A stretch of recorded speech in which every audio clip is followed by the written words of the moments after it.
to that, but not.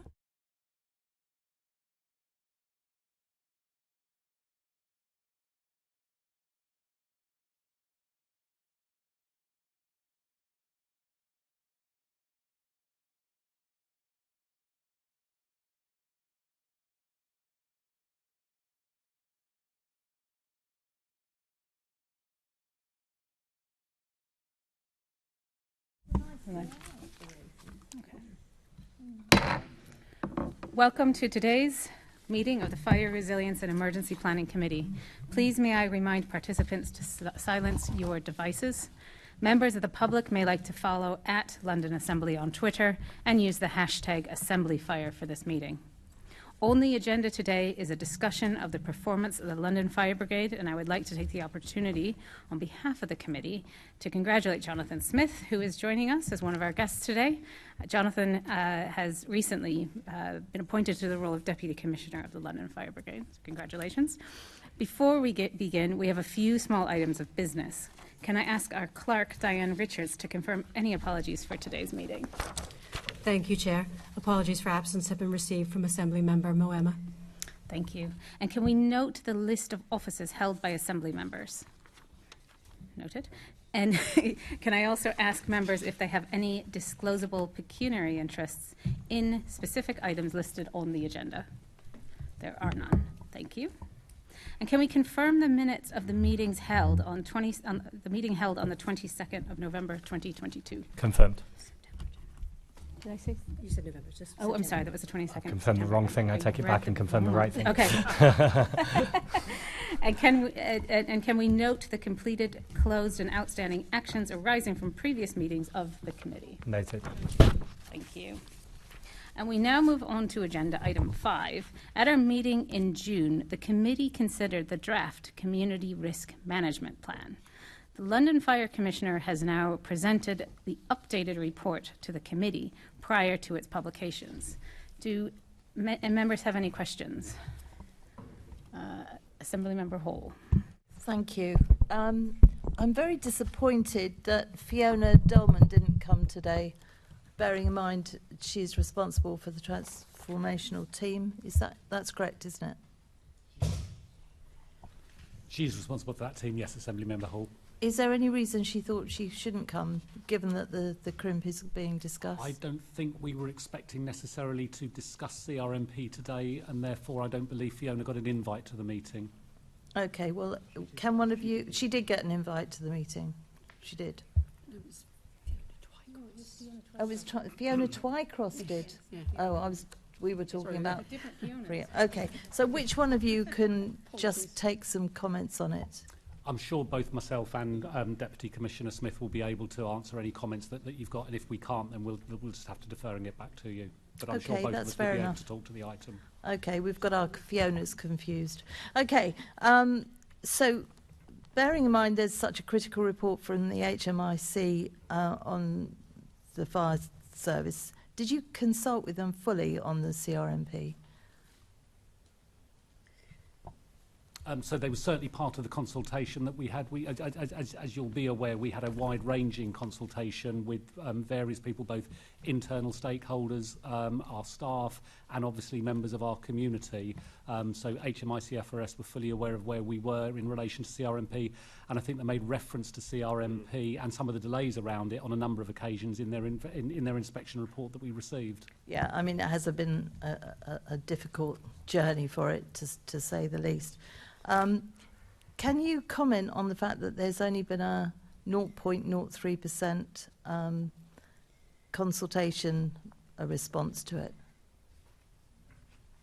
Yeah, just to pick up on that point, I think one of the challenges with the CRMP in terms of the consultation that needed to happen with the communities within London was making sure that actually we're able to do that in a really meaningful way, that was asking the right questions around what the CRMP meant to them. So in terms of pure responses that we got back to the survey, just over 2,000, only really tells part of the story. So what we also had was over 200 community engagement events that were really predominantly run through our boroughs, which a number of members of this committee will have seen and been part of. And when you start to look at some of the numbers in terms of the people that we engaged with as part of the CRMP process, actually you're getting close to 200,000 people who actually heard and listened to what we were talking about around the CRMP. Now, there's then a difference between that and then actually those who then commit to completing the survey that then we're able to use as part of the CRMP consultation process. So I think that is a very legitimate pushback to us in terms of the numbers of surveys that were completed, certainly in relation to the size of the population in London. But I think it's important to set that within an overarching context in terms of the engagement that was carried out by the brigade across the whole of London. And when you look at comparisons with the police and crime plan, for example, with the number of responses we had back from that, it actually looked quite favourable. But I think it's a legitimate question, but is just part of the overarching engagement that we took part in as part of the CRMP. And really that's just the start. I think one of the big things that we're looking to see that comes out of the whole CRMP engagement process is now a resetting of the relationship of the London Fire Brigade with our local communities. So when we start to see the local borough risk management plans, which are part of the overarching CRMP proposal, that we have that real engagement with local communities so that actually the services that we are delivering are absolutely rooted in the needs and wants of those communities. So there's an overarching package, I think, as far as the engagement is concerned, but your point is duly noted and well made. Okay, well, would you note the point also, I think if you look at it, it's very superficial. If you look at it, too many people would have to go to access various things within it online, and of course vulnerable communities are very often the ones that don't have them online. There are numerous pages with just pictures all over them. There's not in-depth, they talk about training, but there's no in-depth about training. The recommendations that came back from us would there isn't enough substance behind that within this very large document. I'm very disappointed with it and the way it's come out, and I think certainly this committee is going to have to be looking at various aspects of it and challenge, because the information that you would require if you were really going through this, wondering what you were doing, isn't there. It's what will we do differently? Prevention to target London's most vulnerable people, of course. I would argue you have always been doing that. But it doesn't say what's different to what you've been doing before.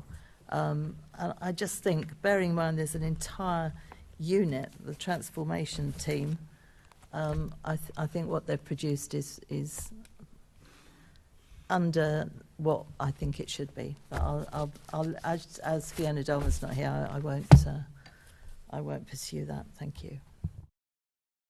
Member Bailey. Just to ask the Deputy Commissioner, are you happy that you'll be able to fulfil some of the tasks that you have to do using this report as a guidance? Do you not feel it lacks some detail, quite frankly, as to what direction you should be going in? Well, I think where we are with the CRMP is that the CRMP sets out the strategic intent of the organisation in terms of how we're going to move forward. And the key bit, as I was mentioning in my first answer, is around that reset of the relationship of the London Fire Brigade with the communities of London. And one of the things we're particularly proud about around the CRMP itself is that there is a co-authorship there, that actually a lot of what we're doing, a lot of what we've said in terms of the commitments that are within the CRMP is about rooting everything that we do within the communities. But the CRMP is very much just the start. So that provides the overarching strategic framework for the organisation. A lot of the detail in terms of the plans that we'll be bringing forward over the course of the CRMP will be brought forward in due course. So, as I was mentioning before, particularly the borough risk management plans, which we really will root everything that our stations and boroughs will be doing with the local communities that they serve, which is at the heart of the CRMP. And I think the language that's in there is also important around the fact that they are commitments. They are commitments from the London Fire Brigade to London and Londoners in terms of the service that we provide to them. But it's just the start. I think that's the important thing. The CRMP is not the finish of the process. This is the start in terms of how London Fire Brigade is going to continue its improvement journey. So the short answer to your question is yes. Do I have confidence that we'll be able to deliver on those commitments within the CRMP? Absolutely. But of course there are still detailed plans that need to be brought forward to make that a reality, that actually changes the lives of the people that we serve, and of course makes a difference to the staff who form part of the London Fire Brigade. Thank you for that. I take your point that it's the start, but my worry is you are the experts in this, not in the community, so therefore you have the responsibility to give a bit more of direction of travel. I'd hate for this reset to be based on community knowledge and not your own. That's why I asked the question I asked. This is probably not the time to labour the point, but I do think you need to provide a lot more detail so that those communities can be part of this conversation, because of course they're not experts.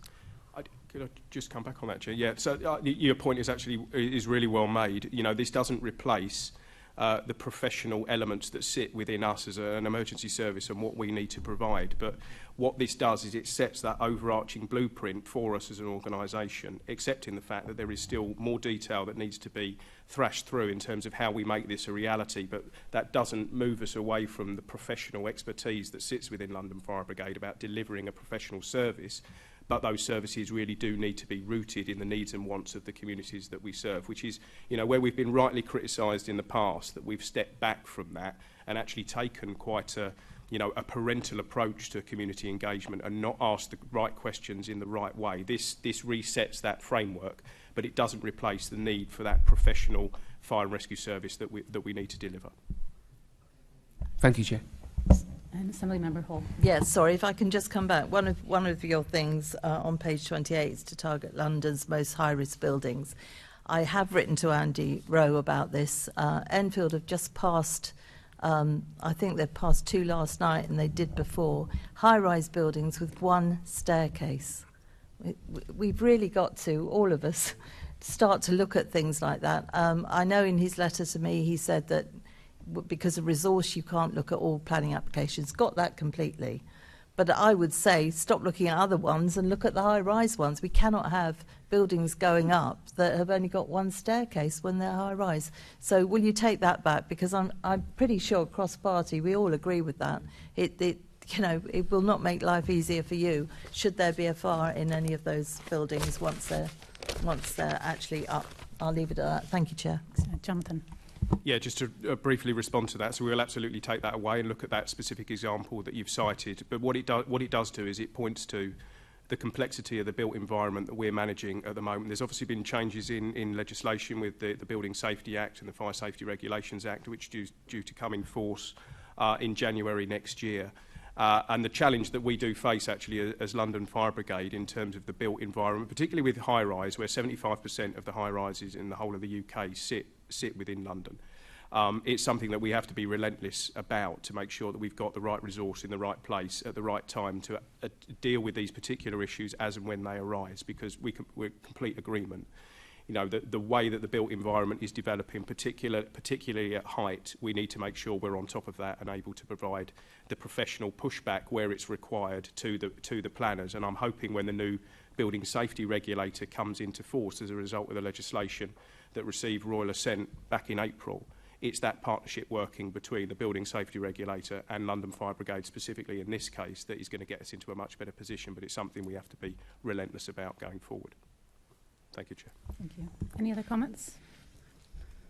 Okay, so we're going to move on to Section 5, which is actually the review of the CRMP. So the committee is asked today to review the London Fire Brigade's Community Risk Management Plan 2023 to 29 and agree the following recommendation to be sent to the Mayor of London on the Community Risk Management Plan 2023 to 29 in accordance with Section 327I of the GLA Act 1999. Quote, this is the sheet we all have in front of us. The committee acknowledges that the CRMP has been amended to respond to the recommendations made in the committee's report published on the 22nd of August that responded to the draft CRMP.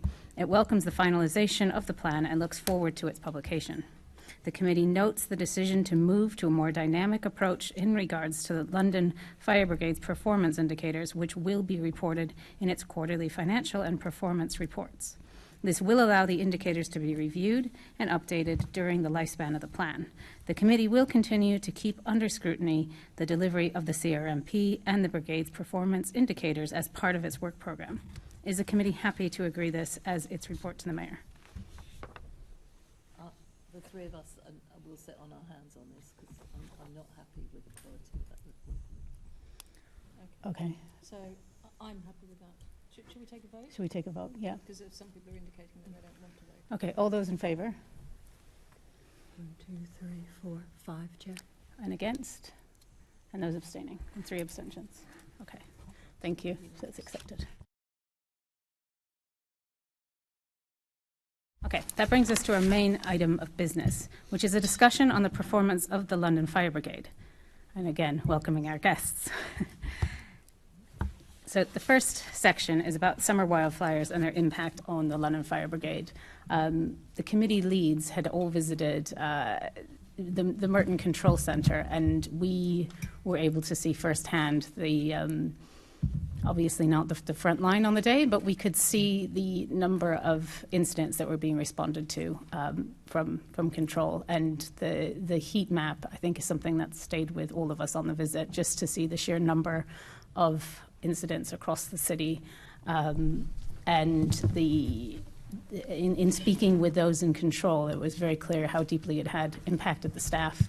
And I do thank them all for their service. What were the key challenges for the LFB this summer in dealing with the large number of grass and open land fires?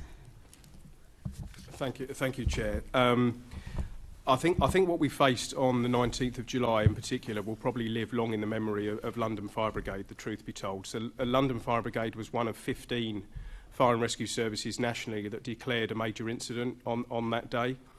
I've certainly never seen in my experience the challenge that was before us as the day developed, with firefighters operating in 40-41 degree heat.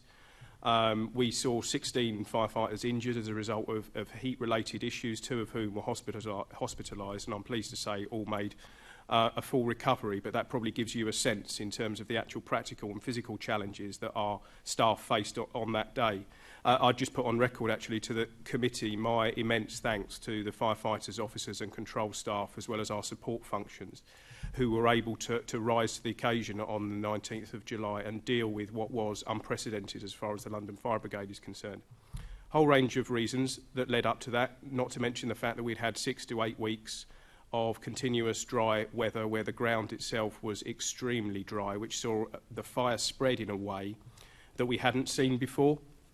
On the 20th of July, I went to Wellington and spoke to the local communities there who had been devastated by the impact of the wildfires in that local area. And the patterns of the fire behaviour, the way that it had developed, the way that it had spread so quickly is something that we haven't seen before as far as London Fire Brigade is concerned. It was an issue that affected a number of our surrounding home counties services as well. So in terms of our ability to deploy resources cross-border, we had particular challenges there because a number of the home counties services had also declared major incidents and were also facing significant pressure. One of the big issues for us, actually, and it was probably what marked this out in comparison to the urban flooding that we saw in July the previous year, was the fact that it was so widespread across the capital. So at one stage, we had 15 significant incidents spread right across the geography of London, as opposed to being contained in one particular area, which presented a challenge for us as far as moving our resources around to make sure that we maintained fire cover and we were still able to respond to these incidents. The heat map you referred to that we saw in control is on our dynamic cover tool there, and the work of our control staff in being able to make sure that we were able to mobilise our resources to make sure that every incident was attended is testament to their professionalism and capability. There were things that we needed to do that we haven't needed to do before, so triaging life risk calls, so making sure that all life risk calls were given the priority that they deserved.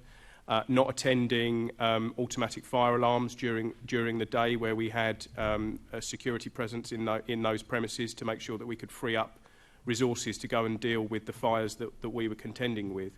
But I think not only on the 19th of July, but in that period, we've not seen that level of dry weather. We've never seen firefighters having to operate in 40-degree heat before. And a number of lessons will be learned in terms of how we make sure that we structure ourselves in the right way moving forward, because quite clearly the challenge of climate change is here. Just going back to the previous conversation around the CRMP, that's why there's a bigger section within the CRMP now that talks to exactly that emerging risk, both in terms of heat, but also urban flooding as well, which are issues that the Fire and Rescue Service and London Fire Brigade in particular are going to have to deal with. And there are also challenges for our partner emergency services as well. The London Ambulance Service was under immense pressure throughout the whole of the summer, and in particular on the 19th of July because of the significant heat. But what I would say is that because of the professionalism of the staff within the London Fire Brigade, the fact that we did not lose a single life as a result of that incident and that major incident is just testament to the hard work that went into making sure we were able to deal with those incidents as quickly as we could. But we also have to accept that over 40 homes and businesses were destroyed as a result of those wildfires, and people losing all of their worldly possessions is devastating for them, and we saw that. One of the things I'm pleased that we really did with these wildfires is step into the communities after the event, so it wasn't as if we stepped away the moment we'd actually dealt with the emergency itself, particularly in Wellington and places like Dagenham, which had seen such devastation in urban areas, that our crews were working with the local borough, the chief executives and local charities and religious groups actually to make sure that we were stepping into those communities and providing that support over the next days and weeks, which again is something that historically we've been criticised for in the past, and we very much made sure we were on the front foot as far as this was concerned. But there are lots of lessons for us to learn as an organisation. But with that said, I think what we saw on the 19th of July in particular is the very best of London Fire Brigade in protecting the capital, which we all know and love. Thank you for that. It's interesting what you say about the fire behaving in a way that you hadn't seen before. Was that similar to other places like Australia that are much less familiar than other European cities? Yeah, so I think what we saw in London on the 19th in particular is often what we associate with Portugal or Spain or Greece or the United States or down in Australia in terms of the speed of the way that the fire behaved. It was interesting. I had a conversation with the Chief Fire Officer in Northumberland, who is the NFCC's wildfire tactical expert around what we were seeing, and he has very kindly offered to assist us in terms of our review of the major incident on that day to make sure that we're learning lessons as a predominantly urban fire and rescue service from not only the rest of the UK fire sector, who do have some real expertise as far as wildfire and grassland fire is concerned, but also internationally, because we will have to look at how we operate as a fire brigade going forward in a way that takes advantage of the expertise that's already in the UK now, particularly in places like Northumberland, but also abroad. And if that means looking at how we train, if it means looking at new equipment, if it means looking at, we had a discussion the last time I was here around our PPE, and actually whether or not we need to look at that to make sure that that's appropriate for dealing with these types of incidents moving forward, then all of that is part of the major incident review, which we're currently carrying out, which looks at our preparedness for wildfires and grassland fires. It looks at the response itself on the day, on the 19th in particular, and then just as importantly looks at what changes we might need to make moving forward so that London Fire Brigade is prepared to deal with these incidents as they emerge. Thank you. And you referred to stepping in rather than stepping out, which is excellent to hear. I'm just wondering, in regards to your own staff, so the control staff and firefighters who were on duty on the 19th of July, what support were they given? So one of the things we did, which we haven't done before, is we did a full debrief across Red Watch, as it was, who were dealing with the incidents on the 19th. So it's one of the real blessings, actually, in terms of the technology that we've now got available on fire stations, that as when I was in my previous role as the Assistant Commissioner for Fire Stations, along with my Deputy Assistant Commissioners in the 4 areas, we were actually able to hold a debrief across Red Watch, across all of our fire stations, that actually we could hear firsthand some of the challenges that they faced. And there are lessons that we're going to take away from those conversations, particularly around things like welfare facilities, where we had firefighters operating for often 8 to 9 hours at a time in particular areas. We need to make sure we improve further still. What welfare facilities we use, particularly for female firefighters, which was an issue that they highlighted to us. one of the things we did actually on the back of that debrief was to then go out and make sure that we were providing salt solution sachets to every frontline crew, and we were able to do that within a week. So every frontline fire engine now has salt and sugar solutions as well as bottled water to make sure that people are able to remain hydrated. And that was a direct result of that feedback that we had had from operational crews just 2 or 3 days after the 19th of July, which is something we haven't done before. And there are lots of lessons like that that will be fed into the major incident review.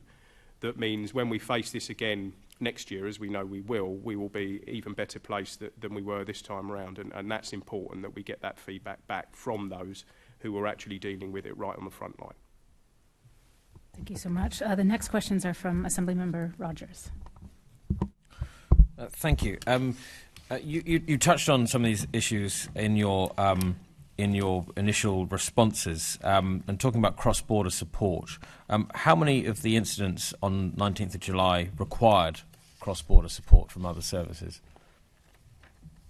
So I'd have to come back with the specific number in terms of the mutual aid arrangements that we enacted to give you that very precise figure.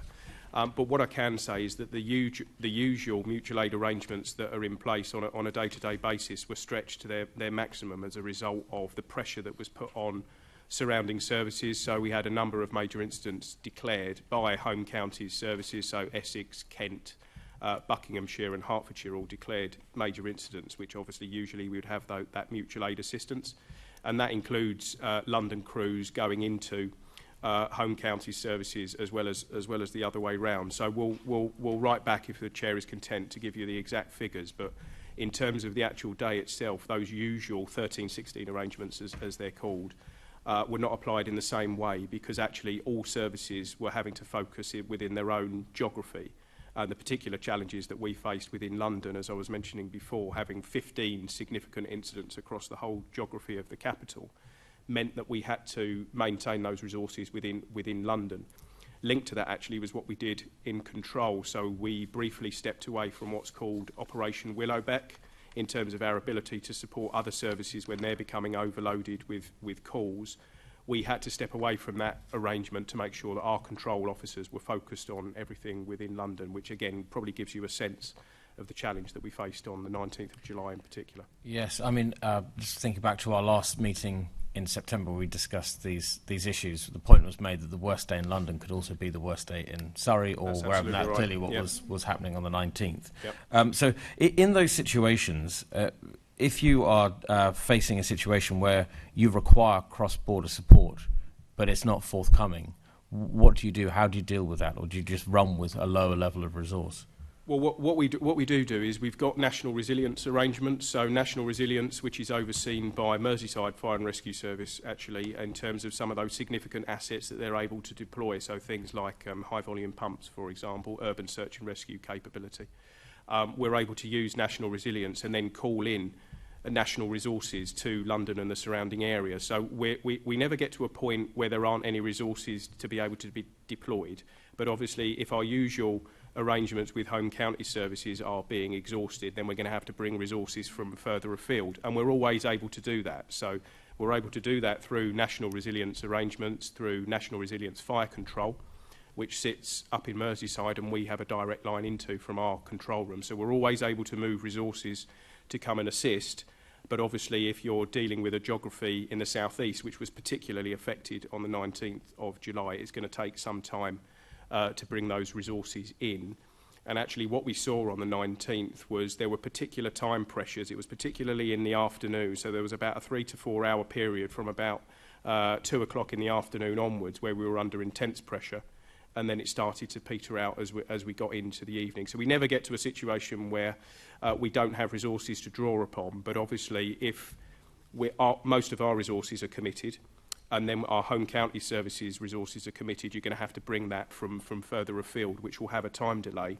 But we are able to enact that through national resilience arrangements which exist. Yeah, but presumably the issues there is just, say, it's time and distance, and if presumably got the home county services also drawing down on national resource, so you've got this sort of creeping sort of perimeter of where resources are being drawn from. So did that tell out? Did that show in the response? So in terms of, so what we did on the day was we stood up the Commissioners' Continuity Group, we stood up the Brigade Coordination Centre, which are part of our strategic response arrangements, which really set the strategy for our operational crews and incident commanders in terms of how they manage these incidents. So we were having to take very dynamic decisions, almost on a minute-by-minute basis in terms of the resources that we had available. So there was constant communication between the various scenes of operations on the fire ground and the control room to make sure that we were then moving resources as soon as they became available to where they were most needed. And that's where actually the dynamic cover tool that you saw down in the control room really comes into its own.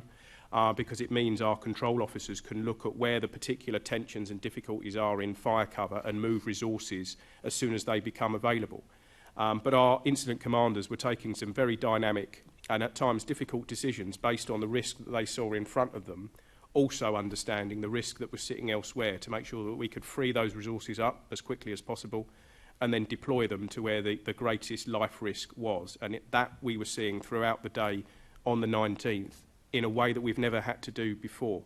And there'll be lessons we learn from that in terms of making sure we're even better prepared going forward. But I think it did show how effective that dynamic cover tool can be. And actually, when you stand up the Brigade Coordination Centre with control, you've got that real clear link between the two so that we're able to make these often time-pressured decisions on resourcing in a way that gives us a fighting chance to bring the incidents under control. But it was a very, very dynamic and challenging day to deal with. Yes, I can well imagine. And of course, talking about using resources cross-border, we're not just talking about fire engines and equipment, we're talking about people, and we need to make sure that firefighters from other areas are able to work effectively with the London Fire Brigade, and that comes down to a lot of it to exercises and cross-border exercises. And that's something that HMI touched on and criticised the lack of exercises being sort of organised. I spoke about this again at our September meeting with the Commissioner. He said that there is a central platform now for arranging these sorts of exercises. So are these cross-border exercises a priority for you now? Is that central platform working? And crucially, what exercises are now planned through that central platform that otherwise wouldn't have taken place?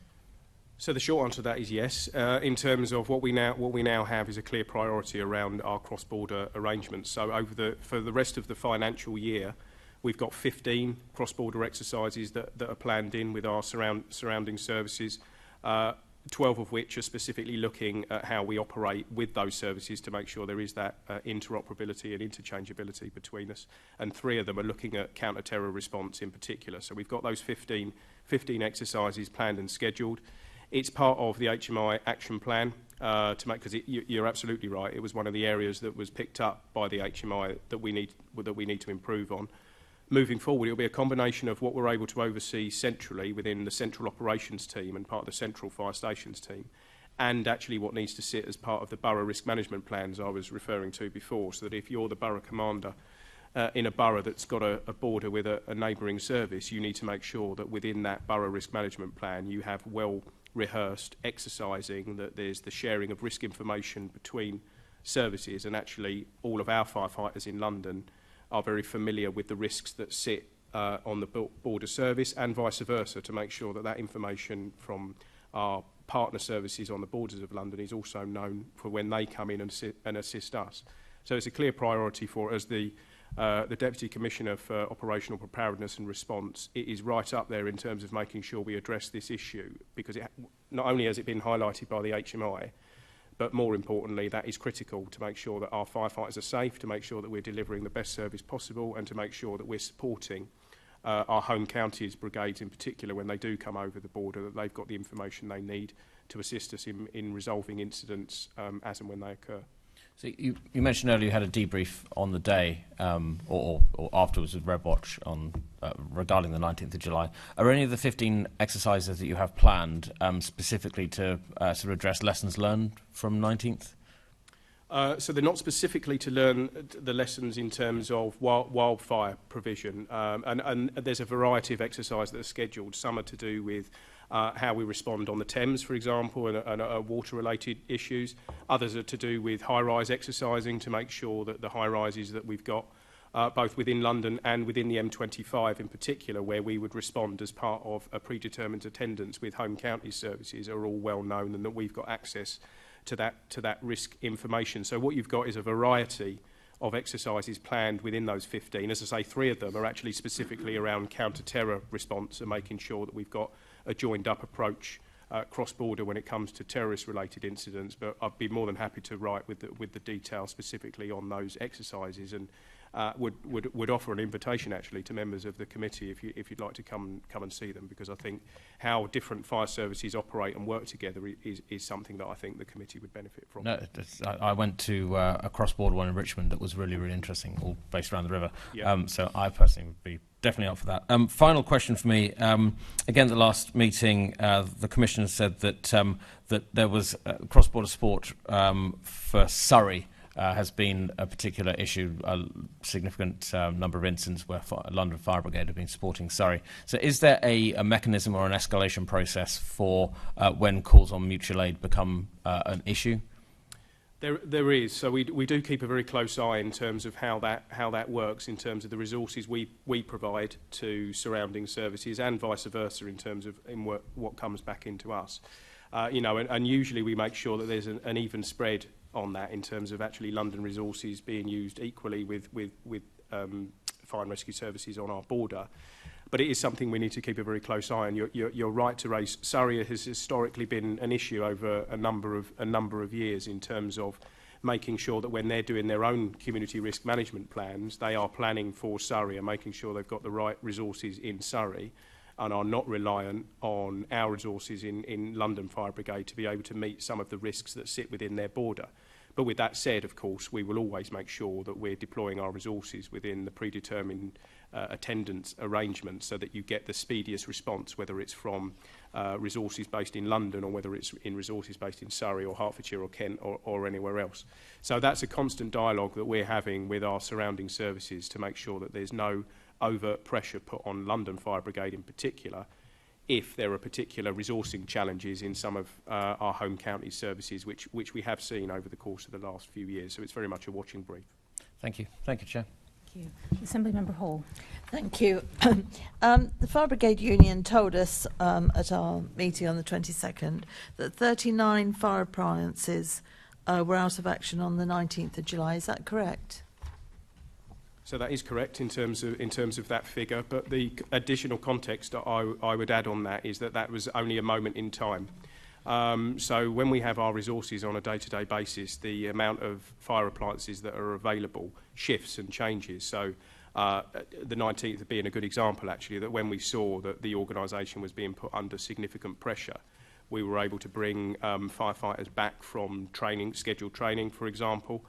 We were able to change people who were doing what they call partial absence. So that means when we've got firefighters who are going to do routine medicals, for example, we were able to cancel all of that to make sure that we were bringing all the resource that we could to bear in terms of that response on the 19th. So the Fire Brigades Union are correct that at a moment in time, we would have had 39 appliances that were not immediately available. But because of decisions we were taking on that day, we were able to make sure that we crewed as many appliances as we possibly can. All that said, we also know that we are dealing with some legacy from the COVID pandemic, where there was a freeze on recruitment, there was a freeze on training. And one of the things that Tim and I are really focused on at the moment is around our workforce planning to make sure that we have got the right resources in the right place at the right time. I anticipate that some of the findings from the major incident review that's currently ongoing, we expect that to report in January next year, will focus on some of our availability and making sure that we can improve further still. But I think it's just important to note that the 39 appliances off the run is a moment in time, and that changes on a daily basis. I understand that, but you only need a moment in time when a building goes up, especially if it's a high-rise, and getting people back from training or getting them in takes valuable time. I don't need to say that. So it's more a case then of manning the appliances as opposed to the appliances not working. So it's purely a personnel issue. Predominantly, it'll be a personnel issue, and there'll be a whole range of factors within that. So You know, it could depend on sickness rates on that particular day, for example. It could depend on the particular skills that we've got available. And it could depend on a number of workforce-related planning issues, particularly on the numbers of staff that we've got available on any particular day. And as I say, there's some legacy that we're working through to make sure that we're improving our resilience as far as our workforce planning is concerned. You know, we've got the biggest recruitment program now as far as firefighters in development is concerned, and we're seeing that come through on a month-by-month basis. We've got a large-scale transferee program in place at the moment. Of course, the advantage with transfers is that they tend to come with additional skills, so things like driving, expertise around our fire and rescue unit. So we've already got trained firefighters. So this is an absolute priority for myself and Tim to make sure that we're making the brigade as resilient as it can be to address some of the challenges we face from COVID. So do we still have an issue around the summer holidays? Because I was always told that if some firefighters were not given that time off, then they used to take it off anyway because their children were on holiday, etc. So do we not have that as a dip anymore? Well, there are particular spikes throughout the year that we see. That's absolutely true. But I think one of the things we've got to do is to make sure we are providing that resilience in terms of our staffing numbers, to making sure we've got the right people in the right place with the right training to be able to crew the appliances in the way that we would expect. But there will often be peaks and troughs throughout the year. There will be particular pressures that we face. I get that, but it was there was always an issue then. That's why I'm asking about it. What's the agreed total establishment of the operational working force? So in terms of the overarching figures for the operational working, in terms of overall, because it depends whether we're talking about fire stations, so the numbers that we've got on fire stations. So firefighters, for example, I believe that the exact figure is 3,800. But what I would need to do is sense check that and write back to the committee to make sure that you've got the exact figure. Yeah, I'm sure. But then we've got junior officers on top of that. No, I understand that. I understand that. No, it'd be interesting to see that. Thank you. What's the current shortfall on the establishment? So we've got 260 operational vacancies at the moment against a 4,700 operational establishment. Okay, and have you been recruiting for the past 2 years? Not for the past 2 years, no. We had a recruitment freeze for a period of time. We started recruitment again last year, and as Deputy Commissioner Smith has already mentioned, the FFD intake is in addition to the transferee programme that we're running at the moment. Our maximum number of operational vacancies at any one time was 310. We've reduced that now down to 260. At the moment, with the FFD intake, our firefighter development intake, against known levers, so if you look at what we can predict in relation to retirements, and of course we have a particular issue around the pension remedy output, we are seeing at the moment us close our recruitment gap by about 9 vacancies every month. Okay, are you concerned about 260 short? We like it to be smaller, but we did predicate both our financial and our operational workforce plans this year against an average vacancy margin of 296, so we're not out of kilter of where we said we would be this year. But we do have plans, as John has already alluded to get the average vacancy margin down to 100 for next year. That will involve additional transferees and additional firefighter development recruits coming into the organisation. Okay, so you'd be not happy but accepting of 100? We can manage with 100 vacancies. That will require still some flex, as we've alluded to, that we've already done. No, I get that. So do you think you've got, I suppose this is for you, Jonathan, do you think you've got sufficient resource to respond to multiple incidents should we have a heat wave next year? So yes, in terms of the response arrangements that we've got in London at the moment, because of the flexibility that we've got on an almost hour-by-hour basis, and that was demonstrated on the 19th, notwithstanding the fact that the 19th presented us with challenges we've not seen before. But we were able to respond to all of those incidents. As I said, we didn't see any public fatalities as a result of what our fire crews were able to do. But there will be lessons that we learn from that major incident. So, as I say, the major incident review that's currently ongoing and is due to report at the beginning of next year will look at our preparedness. It will look at our current fleet, for example. It will look at the equipment that we've got. It will look at the training that we currently do. And I've got no doubt there'll be lessons within that we can draw upon to make sure that we are even better prepared for what we would expect to see next year. But in terms of London Fire Brigade is a well-resourced fire and rescue service. We've got excellent resources spread right across the capital. But as the risks continue to evolve and as the challenges that the organisation continues to face develop at some pace, we need to make sure we're constantly reassessing that so that we've got the right training, equipment and personnel in the right place at the right time to deal with issues that we faced on the 19th of July. Yeah, it's certainly concerning that there were 310 short at one point. That must have been a worry for you. Thank you, Chairman. Thank you. Assemblymember Polanski. Thank you, Chair. Deputy Commissioner, first of all, if I can echo your thanks to everyone who worked on July 19th, both in the control room but also obviously on the front line too. I want to turn to Matt Rack's comments from Fire Brigade Union, where he said there was a deep complacency about the climate emergency from the government. Now, I brought this to the Mayor because I've been speaking to other people in the Fire Brigade Union who were concerned about investment. And I'm wondering, do you see a role for the Mayor's Green Bond Scheme in helping the London Fire Brigade in tackling the climate emergency? Well, as one of the anchor institutions within the GLA, we're obviously utterly committed in terms of the commitments there around, zero carbon and making sure that we're playing our full and active part in that. I think one of the things I would say around the carbon challenge and the challenge of climate change in particular, we saw that play out on the 19th, and no doubt we will see that again moving forward. The Fire Brigades Union have been consistent in terms of flagging the issues potentially around climate change and what that means to the fire and rescue sector. To be fair to the National Fire Chief Council and to London Fire Brigade, it's something that we are heavily involved in and making sure that we are planning for in the future. So hence the reason that part of the changes to the CRMP included a significant new chapter in there around, emerging and future risks, of which the challenge presented by climate change is one. But anything we can do as one of those anchor institutions to assist with how we can be a greener and cleaner organisation in support of other organisations within the GLA is something where we need to be, and we've committed to that within the CRMP.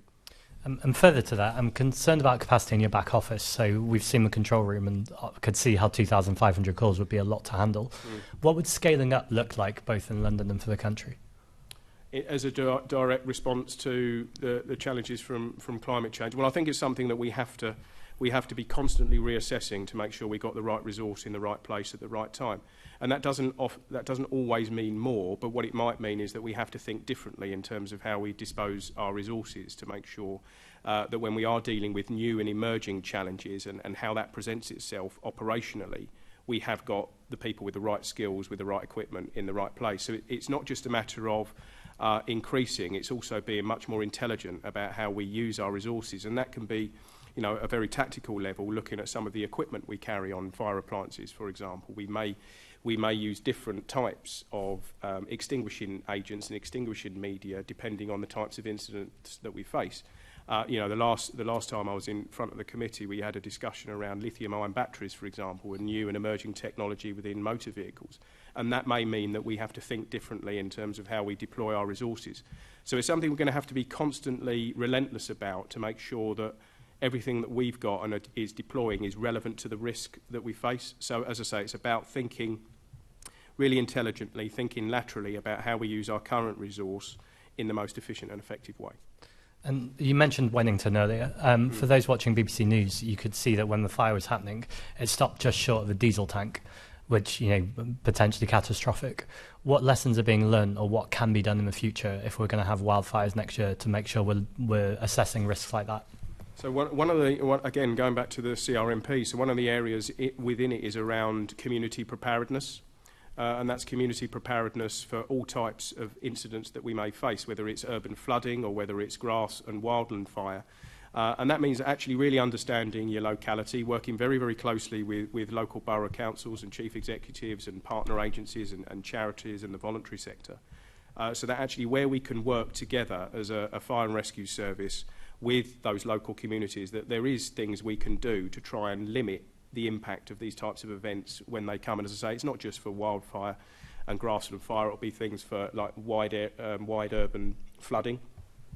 You know, one of the things we did actually in preparation for the summer period was to write to all local chief executives looking at ways of limiting the numbers of disposable barbecues that were being used in grassland and open spaces. And it's that type of approach, that partnership approach with local boroughs that we're going to need to really invest in heavily, which is why it's part of that preparedness service that sits within the CRMP, because prevention, as always, is better than cure. So everything that we can do to try and limit the impact of these events when they occur is clearly the right approach to take. I think the barbecues is an excellent example. Do you have any more specifics of what action you'd like local authorities to take to reduce the risk of fire, and also preparedness exactly for that, for a heat wave? Yeah, so that is a good example. That's a very good tactical example of things we can do. And one of the areas we were particularly pleased about is some of the large retailers came on board with that. So you had Tesco's, Asda, Morrison's stopping the sale of disposable barbecues. There are other things in terms of how we manage our green spaces. So you may be able to look at where we put in things like fire breaks, for example. And there's a number of things like that we can draw on the experience from international colleagues in particular, who will regularly look at open grassland and wildland areas and make sure that there are things like fire breaks in place, that there are public service notices up everywhere to remind people to behave properly. One of the things we looked at was making sure that we were clear around rubbish being discarded, particularly around things like broken glass and bottles, that people were aware that could reflect the sun and then trigger a fire in particularly dry conditions.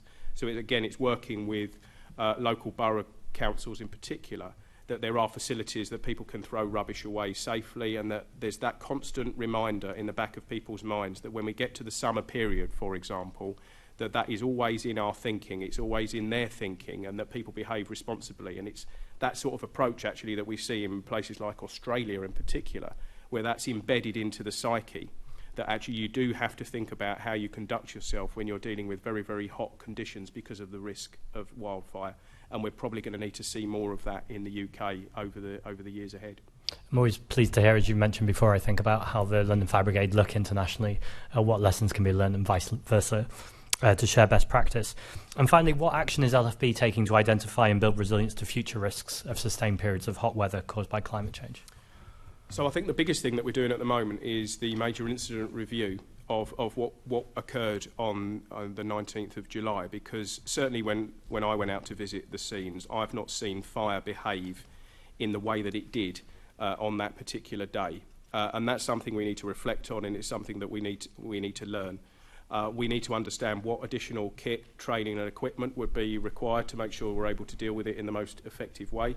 As I say, there is quite a body of knowledge within the UK Fire Rescue Service, which was why we spoke to Northumberland Fire Service, who've got a long history of dealing with grassland and wildfires in particular, and drawing on that knowledge that actually London then looks at our fleet of vehicles, looks at the training for our firefighters, looks at the equipment that's carried on the front line, and indeed some of the experience we've got from home county services as well, who have different vehicles, for example, or they have different types of equipment.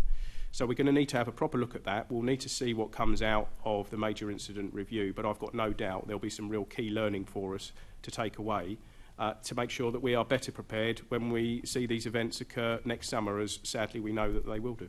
Can I just clarify something for my understanding? This really is my last question.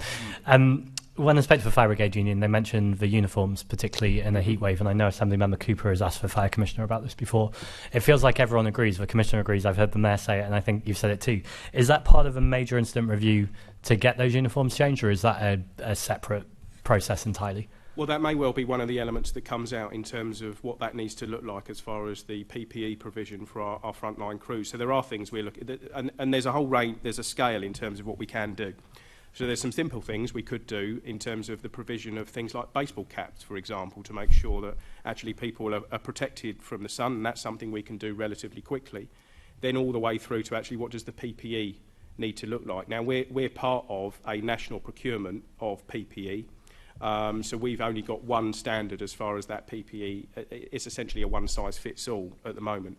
I think with all of the evidence that we're seeing, particularly given what we experienced over the course of this summer, that we're going to need to think differently in terms of what that PPE provision looks like. So that's absolutely on the table. There will be some challenges around cost, as there always is. There'll be challenges around the procurement and how we can do that within the national framework which we're signed up to. But I think we would be, we would be missing a trick if we didn't look at the PPE provision. But as I say, it's on a scale. There's things I think we can do quite quickly, and then there's others that are much more wholesale in terms of how we equip and prepare our firefighters. It does sound vital in the sort of investment we need, but I'm sure this conversation will continue. Thank you, Chair. Thank you. And we're now moving on to our second section, which is staffing, health and well-being, which is being kicked off by Assemblymember Hall. Thank you. Before I start, can I make an absolute plea to you, Jonathan? I was so upset when I was watching news from the Ukraine yesterday. Firefighters were doing their very best with uniforms on that were ripped, we wouldn't think of sending our firefighters out in anything like it. If anything is changed anywhere, can we see what happens to our second-hand stuff? It's not to say that they should have poor stuff, but it would be a damn sight better than the uniforms that they're wearing now. It was absolutely heartbreaking to watch it. Had you seen it, you'd have been appalled, I'm sure. I just don't want things discarded if they could possibly go to Ukraine. I mean, you make an excellent point there, Assemblymember Hall. So what I'm really proud to say is that London Fire Brigade has been fully supporting the National Fire Chief Council in terms of the support that we're giving to Ukraine. So we provided significant amounts of equipment to our colleagues in Ukraine. We hosted a visit, actually, from firefighters from the Ukraine, and listening to them and listening to their experiences really does put into context some of the challenges that we're facing. So we're completely committed to providing any spare resource that we've got, and we're making sure. But it's got to be you're absolutely right. It's got to be the right equipment. Just because we're not using it anymore, it needs to make sure that it meets the requirements that they're gonna face. So we're very much part of that national programme, which is something that's been facilitated through the National Fire Chiefs Council. Sadly, I think that's something that's going to be continuing for the foreseeable future. But there is London Fire Brigade equipment being used out in Ukraine as we speak. That makes me very happy. Thank you very much for that. OK, I'll start my proper question now, Chair. London Fire Brigade is to be congratulated for the significant increase in female trainee firefighters. However, we note that the HMI in its recent EEP report stated that at the time of their inspection, only one fire station had dedicated female facilities. How many fire stations have now installed female facilities? Yeah, thanks, Assemblymember Hall. I'll pick that up. So HMI weren't exactly correct in terms of that. So all 103 fire stations have facilities for women. So all of our fire stations have at least one toilet, at least one shower, and at least one dormitory that is women only. I think what HMI was specifically referring to in the report was our Privacy for All programme, where we recognise that just having that alone isn't enough for the number of women that we're looking to bring into the service, and to make sure that we have inclusive environments for all of our staff. So we've embarked on a £10 million programme in terms of refurbishing 89 of our fire stations to ensure that everybody has single use of dormitory, shower and toilet. At the point at which the inspection had come in, we had done that at Heston, which was our pilot. We couldn't allow contractors in during the pandemic, so we lost the best part of 2 years of work in relation to facilities for all. But this year we have 15 stations that will go through a refurbishment to make sure that there is single use for all staff within them. And by the end of 26-27, that will be 89 stations. Those that aren't included already have sufficient facilities for single use by all members of the watch. OK, and they're not under the stairs, etc., which is what they're not. Well, because they used to be, because I've seen them. OK, so that's by the end of 26-27. There is a worrying level of female voluntary leavers. Control staff had the highest percentage at 58.7%, followed by operational staff at 39.6%. What do you attribute those high attrition rates? I think control will always be higher statistically because of the number of women that we have in control. So our control workforce is predominantly a female workforce. So we'll always see that number looks significantly higher than others. In terms of operational workforce, if we look at that, if we look at overall turnover of women in our operational workforce, it's 6% against a 6.5% turnover across all staff. So it isn't actually predominantly higher than men leaving the service. Some of that will be skewed, admittedly, by the number of men who retire out of the service. And we see higher numbers of men because men tend to have longer service in the fire service than women do. But we have seen we have have seen a 2% increase in women leaving the service over the last 12 months than we had last year. Part of that is down to just challenges that we have. As you bring more women into the environment, more are likely to leave. That's just a statistical reality. But we haven't seen the high numbers that we were worried about originally. We have a number of programmes in place to support all of our trainee firefighters. Much of that was predicated, obviously, by the sad death of Jade and Francois Esprit. But in doing things that correct a lot of the challenges that we found through that, by applying it to everybody, I think, has benefited from a far better experience through their apprenticeship when they've come into the organisation than has previously been the case. But neither John and I would sit here and pretend that there aren't challenges within our workforce and there aren't challenges within our organisation where underrepresented groups are concerned, and that includes women. And I'm sure we'll learn more about that when Nazir Afzal publishes his culture review at the end of next month. What's the main reason you're given for women leaving? Is So it the main reason is they go on to other employment. So it's not specific to being female, as it were? No. There's nothing that comes through on the data that says it's specific to being female or specific to being treated differently to their male counterparts. Do you think their accommodation could be part of this? Because, I mean, I have seen it, and it is...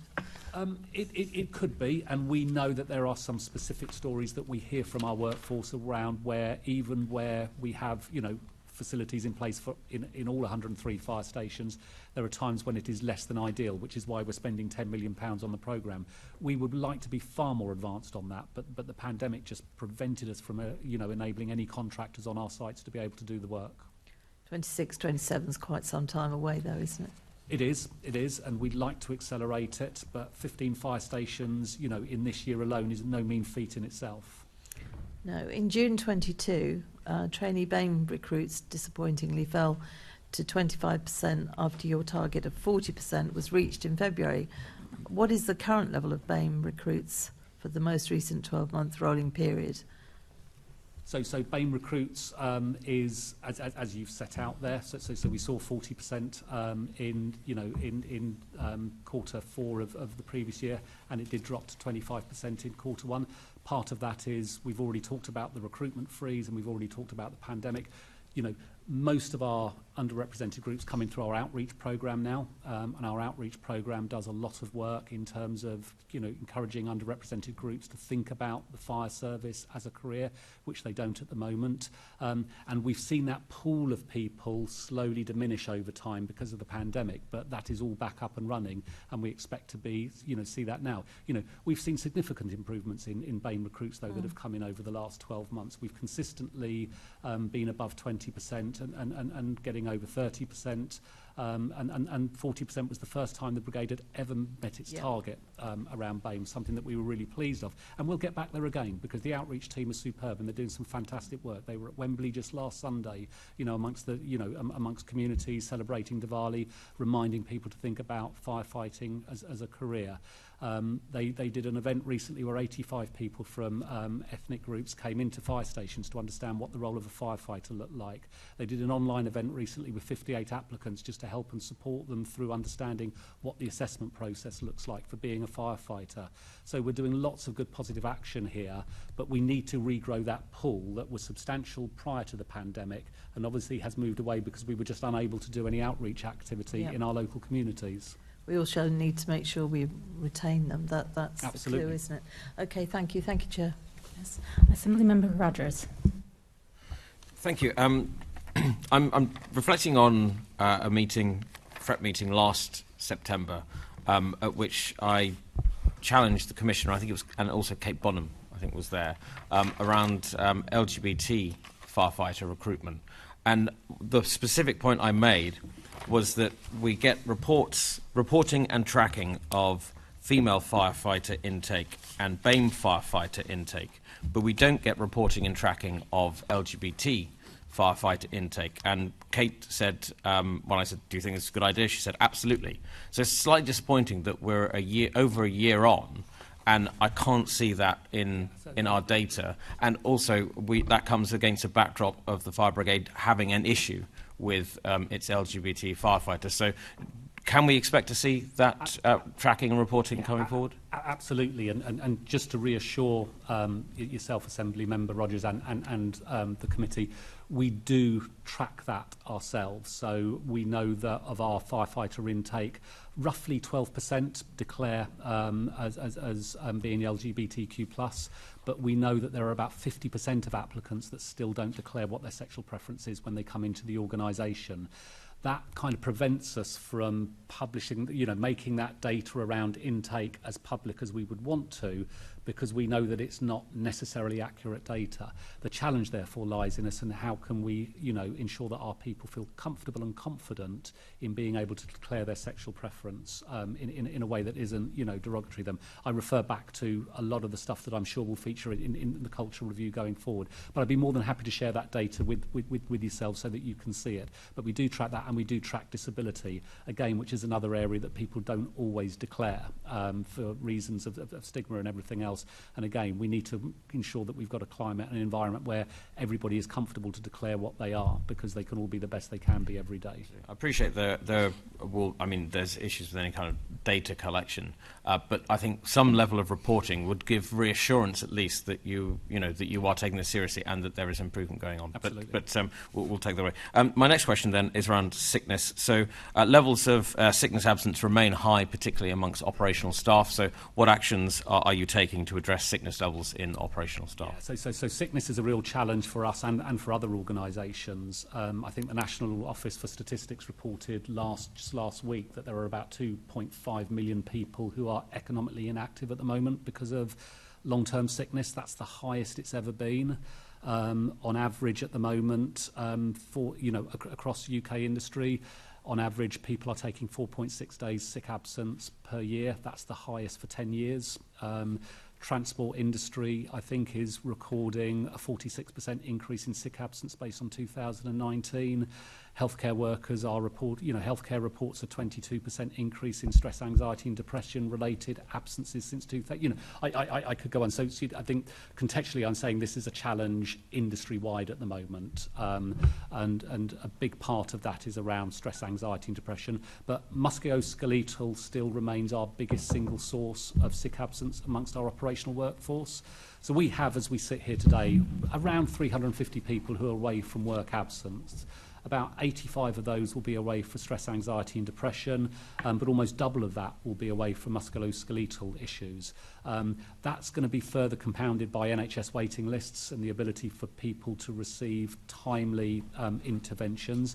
So there's lots of work we're trying to do to, to help that with healthcare partners, with occupational health and so forth, to try and manage that. We have recently just published a new wellbeing strategy. Up till now, I think we've been... You can argue whether it's been successful or not, but we've been largely focused on managing attendance rather than managing well-being. And if you look at our HMI report, HMI did say we manage attendance well within the organisation. But I think there's a big difference between recording sick absence data and having reactive processes in place to deal with that versus the well-being issues and challenges that we've got. If I look at our counselling department, we've strengthened that. At the moment, our counselling team have seen increase in referrals from roughly about 415 last year to 550 the following year. So we've seen a big increase there. So we're continuing to invest time, effort and energy in that particular area. Our well-being strategy looks very much at prevention, rather than treatment of the issues.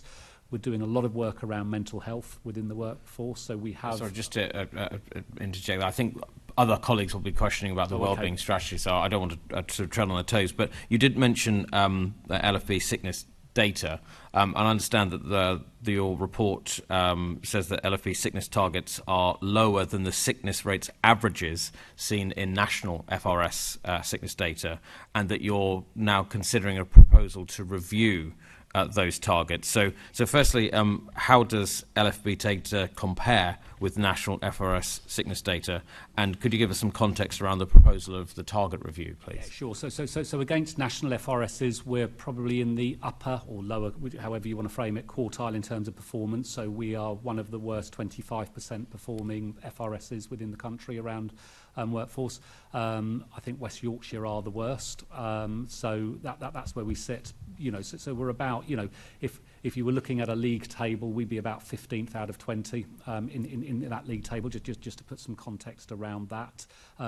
That isn't unusual for London in relation to industry. I'm sure if you look at the transport sector, if you looked at the postal sector, if you looked at lots of other sectors, there is something specific around London that creates more challenges around sick absence than other areas. And for somebody who's always worked in London, I've never really got to the nub of that, if I'm honest, but it is an issue within the capital itself. In terms of targets, that will be part of our wider conversation that we have in relation to setting targets against the context of our community risk management plan. So there are a range of targets that we have in place, and we have recently amended our sick absence target. So our sick absence target was at 3%, it's now at 5.7%, because we recognise we were never hitting the 3% target as we move forward. But we will review that going forward. But I think we need to have some ambition around it. We need to have some ambition that our wellbeing strategy and policy that we're putting in place and all the interventions that we're putting in place will have a positive impact on our people. So you recently changed the targets. Do you think that sends a negative message to staff that they're not being supported properly, and you don't think you can support them properly to not be sick? I don't think so. I think all of our communications to our staff, and there's more communications going out next month in relation to the launch of our wellbeing strategy, talks very positively about the support that we're trying to give staff. But I think there's a realism in terms of setting a target, having a target at 3% when you're consistently running at 7% sick absence, almost makes the target not something that gives you any, it's a bar that is just so difficult to get over. You kind of take attention away, you take some attention and focus away from it in relation to that. And I think it's important that whilst ambition is there, that there's also something that you can realistically achieve as an organisation. Thank you. Thank you, Chair. Assemblymember Cooper. Thank you, and thank you to Assemblymember Rogers for not poaching into my questions there, because my first question is about what progress is being made with the introduction of the new health and wellbeing policy and the strategy, and I'm particularly interested in the concept of the wellbeing dog. And I need to know more about the wellbeing dog. And are my dogs? There's two of them. Are my spaniels eligible to join the fire brigade? They're very, very fire brigade friendly. I'll just tell you now. Are they well behaved? That's an interesting point. They sit when told to, which is more to be than fair, the less behaved they are, the probably more welcome they would be on some of our fire stations. They are extremely affectionate, so if they see people, they do tend to at least try and jump up at least once. They're probably better behaved than most Assembly members, I think it'd be fair to say. Okay. But no, tell us more about the introduction, because I think it's really important. We're talking about, I'm going to talk about mental health a bit as well, but obviously moving to a point where we're able to focus on health and well-being at work and doing that in a holistic sense, I think is really important. Yeah, absolutely. So both our revised wellbeing policy and our wellbeing strategy have been through our governance process now and have all been approved, so they are ready for launch. There'll be a communications launch of our wellbeing strategy next month, which I've just received details on today. That looks really, really positive. And I hope will make a difference, to our people, and I hope they will notice that it makes a difference. Our wellbeing policy, as I've already kind of alluded to with Assemblymember Rogers, takes the focus away from managing attendance to support. So, for example, it looks at how we can make reasonable adjustments for people who are in the sick absence pool rather than forcing them to go sick. So up till now, when we have people in the sick in a rehabilitation pool for any period of time, they don't return to work, they're almost forced to go sick. Whereas now under this, we're actually supporting them back into the workplace rather than taking draconian measures. around individuals. What kind of roles might they be taking on? I know the police try and do this as well. So you've obviously got people who are sort of frontline staff and go out on shouts as firefighters, but there are other roles as well. Would Exactly. they be there's taking any on number, other things? There's any number of roles that we have. If we think about, what I've already talked about in terms of outreach activity, those people can still give a really positive message about what life is like as a firefighter and what a career in the fire service looks like. If we look at some of the work that we're doing with transferees who are coming into the organisation, there's a training demand on those that again these people can help and support with, and it's important that they feel part of the organisation still and part of work rather than just left to one side and can all too often be forgotten about. So, what the change of policy does is it starts to look at encouraging these sorts of areas and make sure that we manage and support people rather than just dealing with the sick absence element and being reactive about how we deal with things. So would they be involved at all, for example, in these sort of community home visits to discuss arrangements in people's houses with them, that sort of thing as well? Yeah, absolutely. There's a role for them in doing that as well.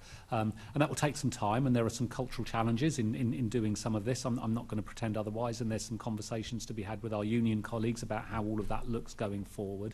But we absolutely want people to be active members of the fire service, regardless of whether they can be fit to do their normal full-time job for a period of time. In terms of our strategy, I think, as I've said, we're taking a kind of promote, prevent, treat approach around three core areas, really. One is psychological well-being, the other is physical well-being, and the other is around workplace well-being. So workplace well-being, very much our facilities for all conversation that we've just had supports the workplace well-being areas. If we think about fitness, actively encouraging people to be fit and making sure that we reintroduce fitness testing into the role to encourage that is an important part of it. Working with Virgin Pulse about having a new platform that our workforce can access around well-being issues, around the areas of nutrition and so forth is really important. I think firefighters often have, there's often this perception that, they're all very fit, strong, healthy individuals. Actually, most of us who have been around fire stations can recognise that often it doesn't necessarily be conducive to the healthiest environment. People often waiting for things to happen, having meals at odd times, having to eat what they can when they can is quite difficult. So, we're doing a lot of work around encouraging people to think about how they, think about diet and weight and all those sorts of areas alongside it. So, there's a big wide-ranging mix of work in there that we're doing. And a big part of that is around how we're using our own workforce to support mental health. We've got any number of initiatives around this. There's three core ones that I think I'd bring to your attention. One is our mental health first aiders. So at the moment we have 120 trained mental health first aiders in work, which are people who are just in the workforce and could just help and support colleagues through difficult times, challenges. They don't replace our counselling team, but they're just in there to kind of give immediate help and support. We have another 100 waiting to be trained. That will get us to about 50% of where we want to be around mental health first. So is this part of your mandatory recognising and managing stress, anxiety and depression training? That is part of it. It's part of it. So we have a mandatory stress, anxiety and depression training course of which 400 managers have been through so far, and that will be mandatory for all of managers to go through that. We have another, I think, 200, 300 on a waiting list ready to receive their training, which will take place early part of next year. We're also introducing something alongside our counselling team which enables people within the workforce to provide specific trauma support to our workforce. So we know that, on a regular basis, our people see some pretty traumatic stuff. And I'm not just talking about loss of life, actually the wildfires that John's already referred to. That's considerable trauma when you see people's properties and business disappear. Well, I was going to ask you about that, because the recognising and managing stress, anxiety and depression in the fire brigade, does that also include recognising the signs of post-traumatic stress disorder? Because whilst I wouldn't want to exaggerate, the fact that, it does exist, and it must exist for firefighters. Of course it does. People who, listening to some of the Grenfell interviews, it was quite clear to me that although I saw some very nasty stuff online saying, they're just pretending they can't remember, I actually thought that some of the people who were saying, I can't remember what happened that night, had actually probably suffered from stress, because obviously that was a particularly stressful situation. But so it must be there. So is that recognised by managers and they're trained to observe it? And I think and respond? PTSD is a very specialist and tricky area. And I'm not going to pretend for 1 minute that we are training our mental health first aiders or our managers to be, to be expert in. No, I'm not suggesting they should be expert in treating it, but maybe noticing it and then helping people to go somewhere for help. What we do on the back of every incident where there is the potential for trauma is our counselling team are straight. I know, that we have a duty counsellor on duty all the time, and they are contacted immediately, and within 24 hours of the shift finishing, they will have contacted every member of the watch around that. We also have 17 expressions of interest from members of staff who want to be trained up as peer trauma supporters, and we're working with an NHS trust around the training. 12 of those will be trained in January, and that will enable us, in addition to the work that Anne Scogin's team does around counselling and trauma, will also enable us to have people, in the workforce trained to give immediate peer trauma support. It's something that exists in healthcare through something called TRIM that some of you may be aware of, and in the military, and we're now doing that within our own workplace. So, I'm confident that we'll be well equipped to deal with the challenges, but I'm also cognizant of the fact that we have this tidal wave of mental health challenges and issues in society that will inevitably come into our workplace, where we're constantly kind of doing really good initiatives, but against an ever-increasing wave of challenges that are hitting us around mental well-being at the moment. And how do the dogs fit in? I've heard of dogs going into older persons' accommodation and being touched and stroked, and this has a great benefit in terms of people's blood pressure, for example. What are they doing in the fire brigade? So there's really good research around pet therapy, and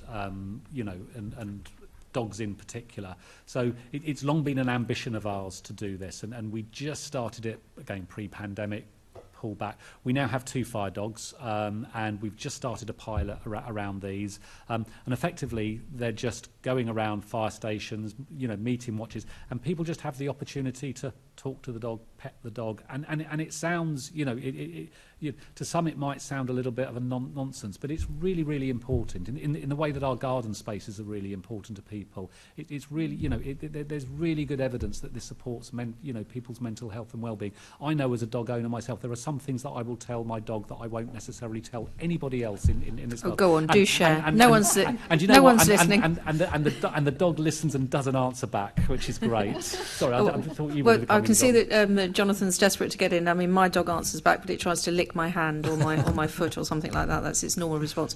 Jonathan, you wanted to come in at this point as well. Yeah, it was just in terms of the question around the wellbeing dogs in particular, but also a number of sort of organic initiatives that are coming up from frontline fire crews in particular. So I've attended one myself, and it was probably one of the most moving things that I've been to, was this walk and talk group that you may have seen, that's now grown exponentially, actually, not just across London Fire Brigade, but with partner emergency services as well. And that was a firefighter, Dean Corney, down in Beckenham, who essentially just had a very simple idea to get people to talk, was to just simply walk round a park as a group and just have a conversation.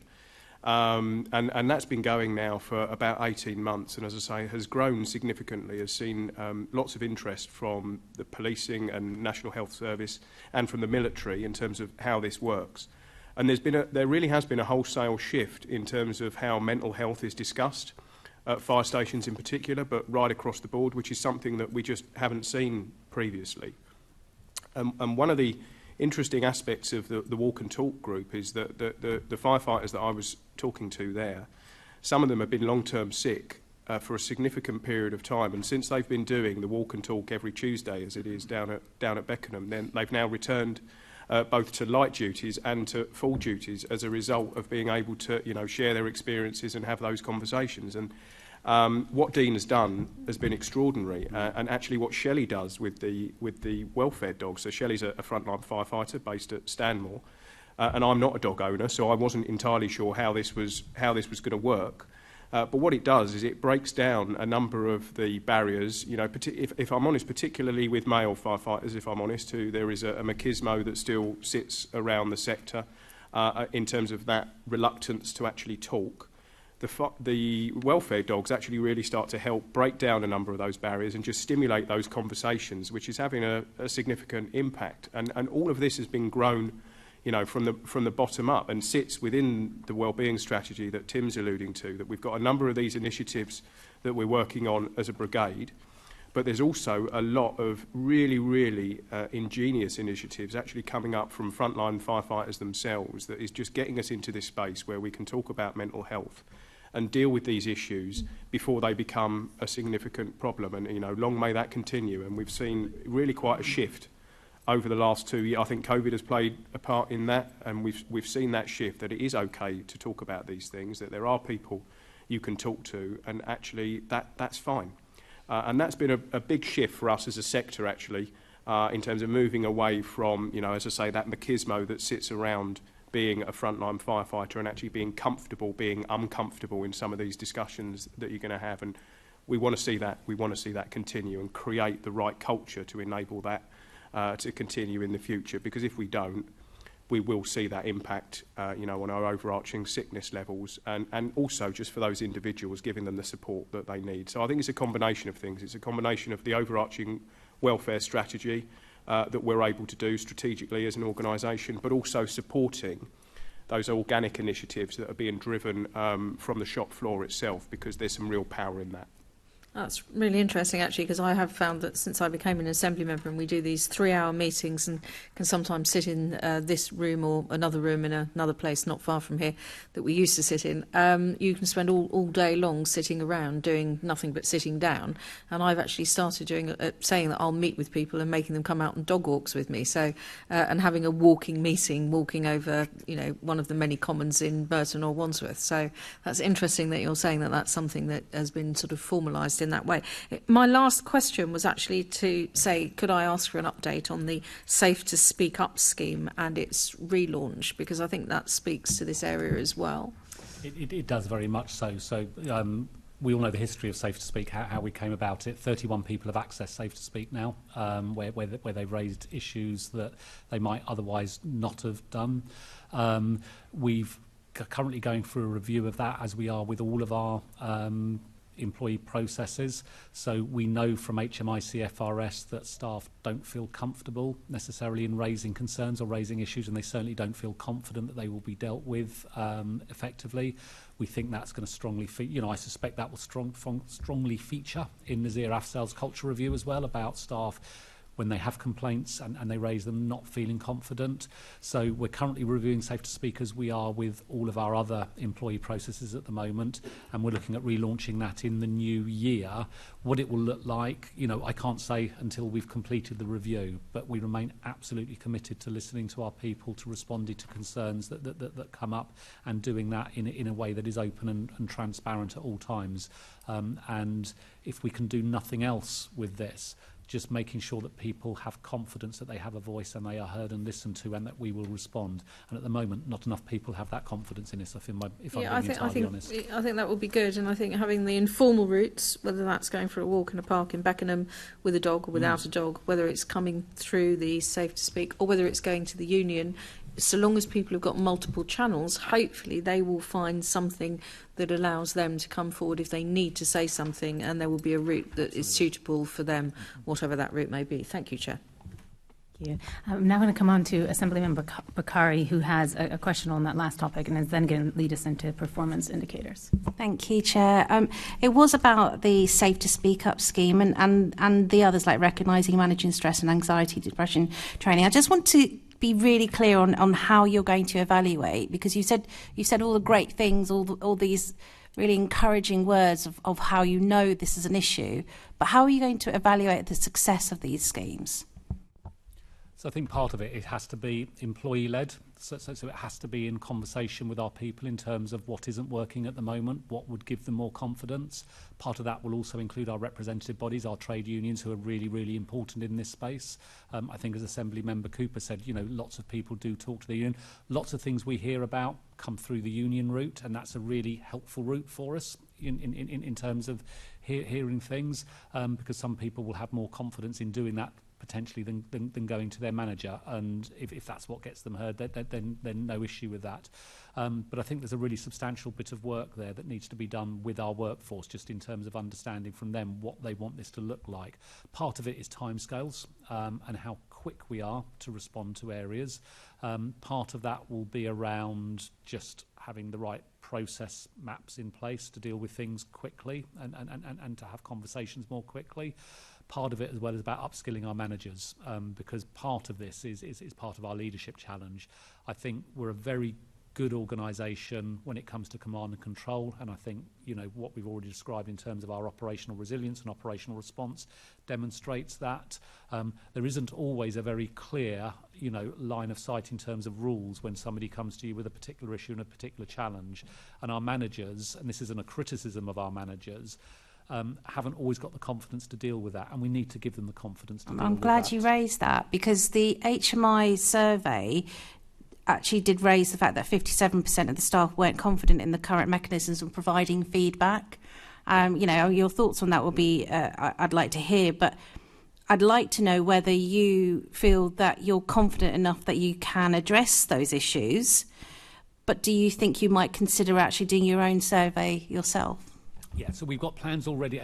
I'll be careful what I say, because every time we have plans to do our full staff survey, something else comes along and trumps it. Either HMI decide they're doing an inspection and are running a survey, or we have a culture review where Nazir has run his own survey.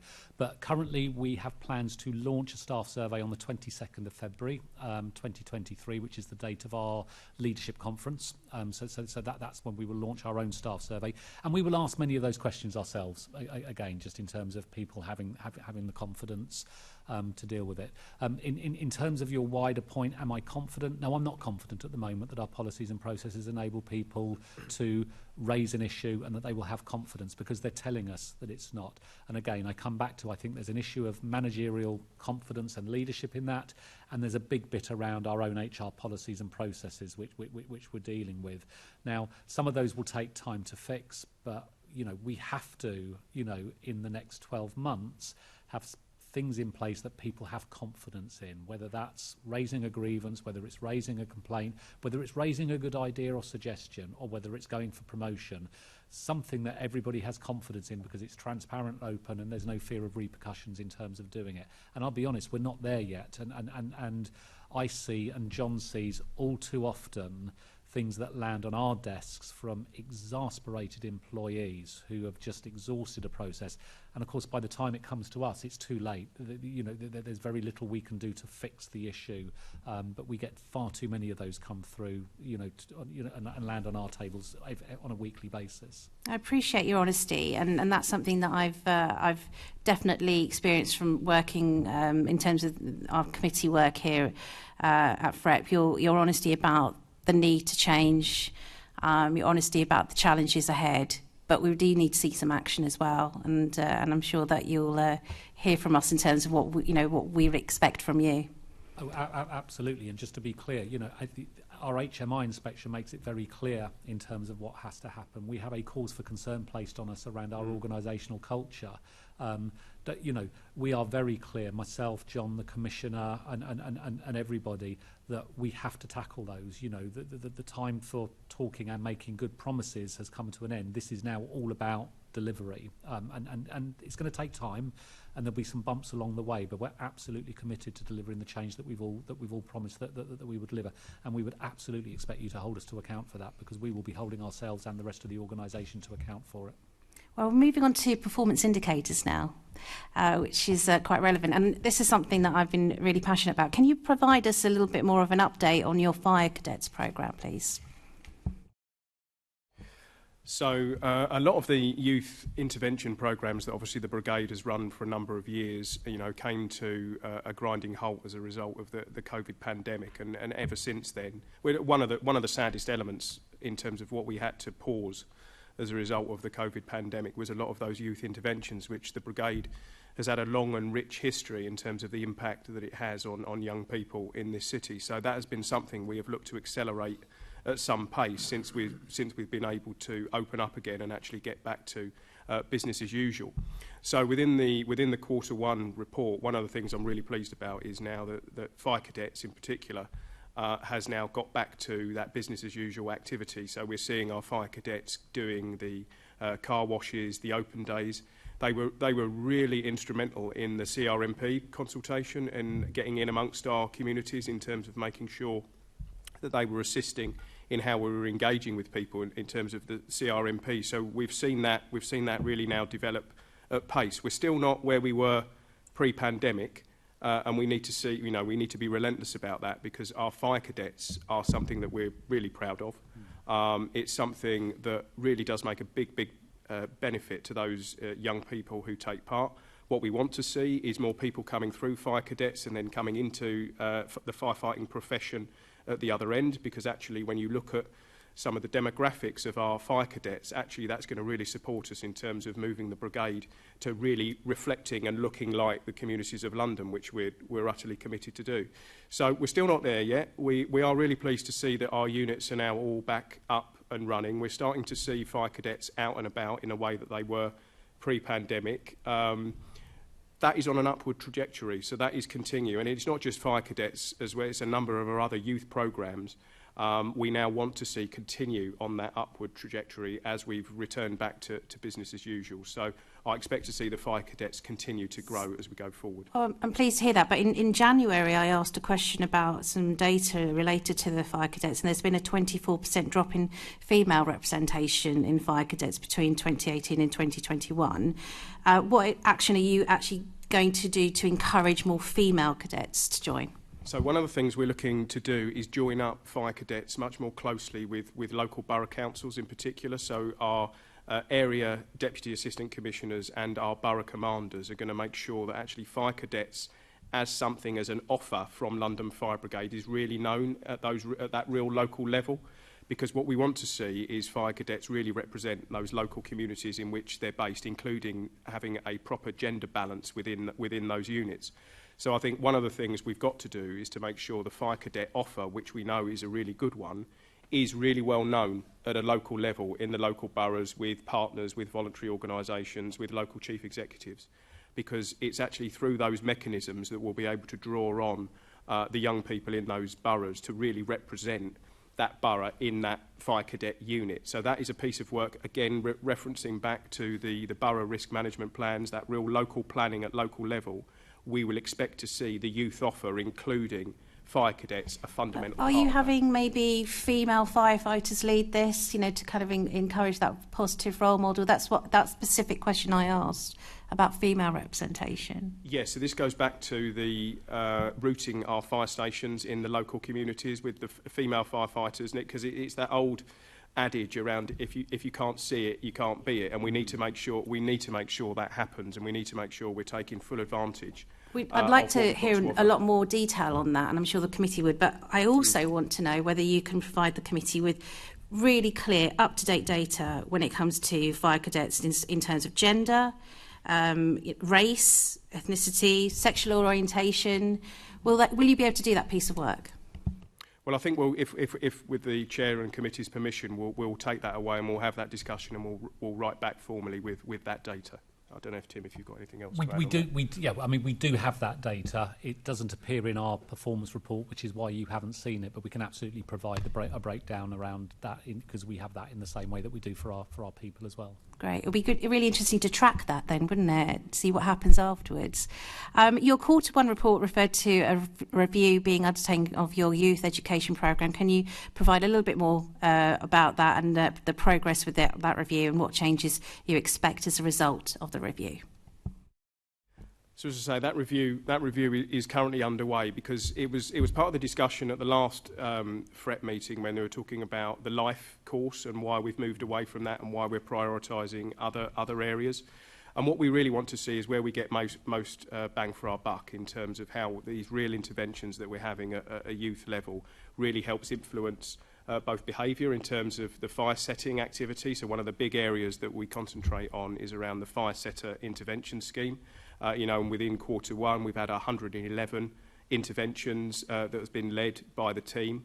But what we want to see is prevention, where the youth engagement work sits, given the real parity of esteem that it deserves with some of the other key services. So hence the reason within the CRMP, the prevention offer, and then what underpins that as far as our youth engagement work is concerned, is very much part of that. So the review of all of our youth interventions is part of that broader scheme moving forward under the umbrella of the CRMP, to make sure that all the youth interventions that we use are really delivering what we want them to deliver. And the point you make around evaluation is critical to that, because I think that's probably one of the criticisms we've had in the past, that we've not always evaluated the outcomes and the outputs from the schemes that we've delivered. We've tended to think that actually they were a nice thing to do, and a lot of the times they were. But what's the tangible benefit? What's the tangible benefit to those young people? What does that mean to them? How does that help influence behaviour? And then ultimately, how can we use that as a key tool in our recruitment process? So I'm really optimistic in terms of where we're going to go as far as overarching prevention activity, and then specifically around the youth engagement work under the auspices of the CRMP, which again is something that I know this committee will come back to time and again. Thank you. On to home fire safety visits. What progress has been made with revising how risk is analysed at borough level for people seeking a home fire safety visit? Andy Rowe did say in September that was going to be undertaken. That's right. So what we've now got is a new home fire safety visit strategy.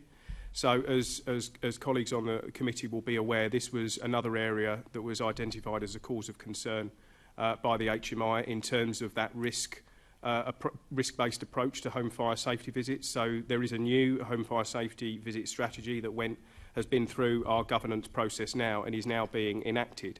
And that actually is doing that real risk stratification in terms of making sure that we are really visiting those who are most in need of our services.